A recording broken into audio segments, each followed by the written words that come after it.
Hello and welcome back for another Giant Slayer TFT Top 10 video. Today's video will be a countdown of the top champions for ranked play in patch 11.3.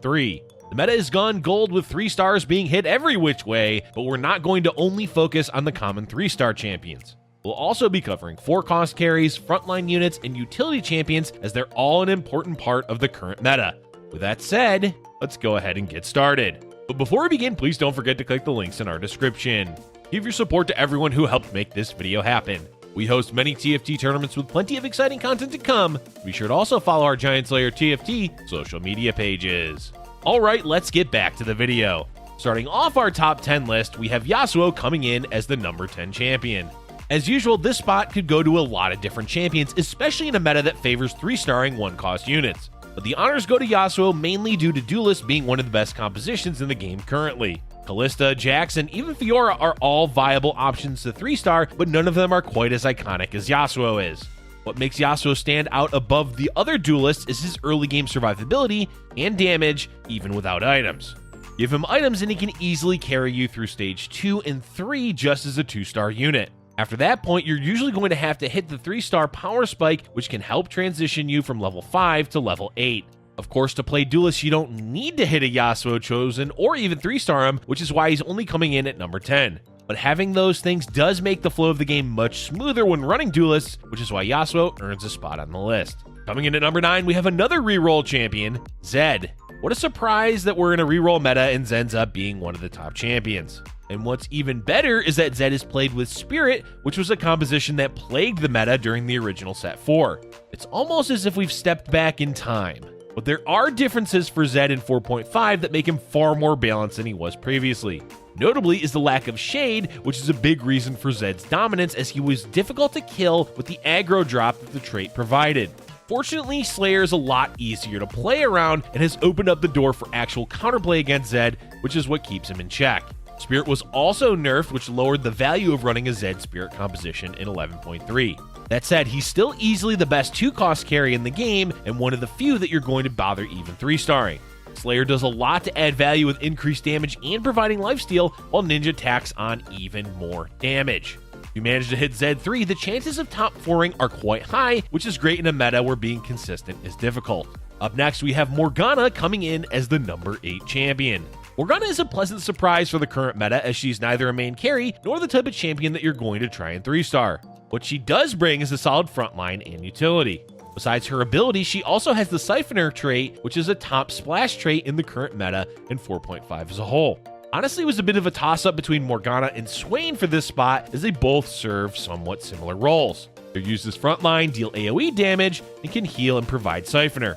The main reason Morgana takes the lead is her ability also has soft crowd control in the form of reduced attack damage to enemy champions. This form of crowd control is really useful, especially since it affects multiple champions. So while her damage and healing isn't quite up to par with Swain, the contribution she makes with utility makes her a far more important champion to have in your comp.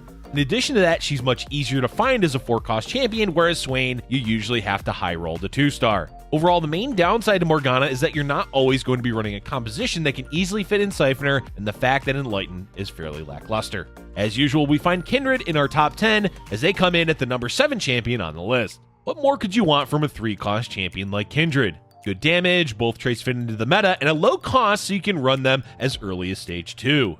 Really, they check all the boxes for being a top-tier champion, and it shows time and time again. Why we keep holding Kindred back from being higher on the list is mainly the fact that they aren't viable as a late-game carry. Sure, you can 3-star them and they'll do well as a damage dealer, but most of the time you're using Kindred as a stepping stone to get a better carry later on. After you find your main carry, you either sell Kindred or they fall to the wayside as a trait bot. Of course, those downsides are really only about an arbitrary ranking. Chances are, if you're given an early Kindred and you're not already locked into a reroll composition, you're going to buy and play them. Even if you end up selling Kindred later on, the value they bring during stage 3 and some of stage 4 is almost always worth the investment. Alright, let's move on to the number 6 champion, Sejuani.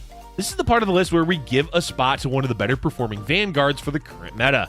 Vanguards in general have really brought their A game in set 4.5 as they bring a good mix of defensive stats and crowd control. Sejuani gets the honorary spot this patch because her AoE crowd control is much more consistent than the displacement CC of Aatrox. There's quite a few counters to Aatrox which can nullify his usefulness in your composition. Kale usually ends up running a Quicksilver. The introduction of the Lucky Lantern has brought us the Target Dummy, which can be used as bait, and of course, the Sand Guard's Vizier. Plus, just good old-fashioned proper positioning. Sejuani, on the other hand, doesn't have to worry about such pesky things like positioning, as her AoE hits a large portion of the enemy board. If you're in need of a good frontliner and are unsure what to run, we recommend buying Sejuani. Up next, we have Ornn coming in as the number 5 champion. Despite Ornn being a Vanguard, the reason he's on the list has little to do with his potential as a frontliner. Okay, sure, he is useful as a frontliner, especially with crowd control, but he's not always reliable, as his ability can be completely nullified. Why is he on the list then? Well, much like the last top 10, it's entirely thanks to his artifacts. Artifacts can have a huge impact on the game if you're able to get some of the better ones to drop. For instance, Eternal Winter is absolutely insane on frontline champions, so if you're able to get one of those from your Ornn drops, you're going to be in a great position to place well. So yes, Ornn is a decent enough champion on his own, but it's his artifacts that really make him important in 4.5.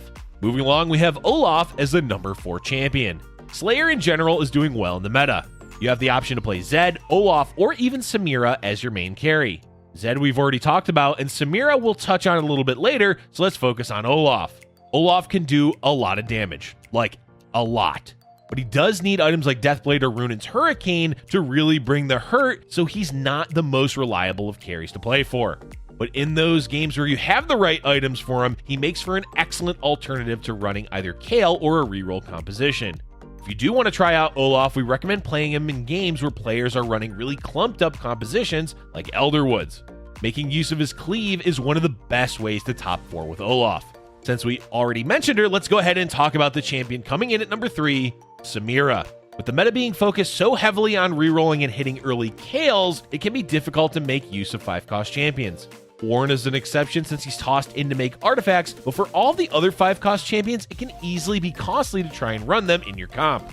So why is Samira rated so highly on our list? Basically, she does a lot of damage, and that damage is in an AoE which can oftentimes wipe an entire enemy board. Yes, you do need to 2-star Samira to really hit that potential, but if you play the early and mid game well enough, you should be able to have health to reach the power spike. A word of caution though is trying to rush to get to a Samira is risky and often won't pay off. Instead, we recommend pivoting into her if you happen to roll her at level 8, as forcing anything late game can be difficult in the current meta. Next on our list, we have Nidalee coming in at number 2. Whoa, a 1-cost as the number 2 champion? It's shocking to be sure, but is it really that much of a surprise when you take into account the current meta? Everyone not playing Kale is likely running a reroll build, so it makes a lot of sense for one of them to be rated highly. As for why Nidalee?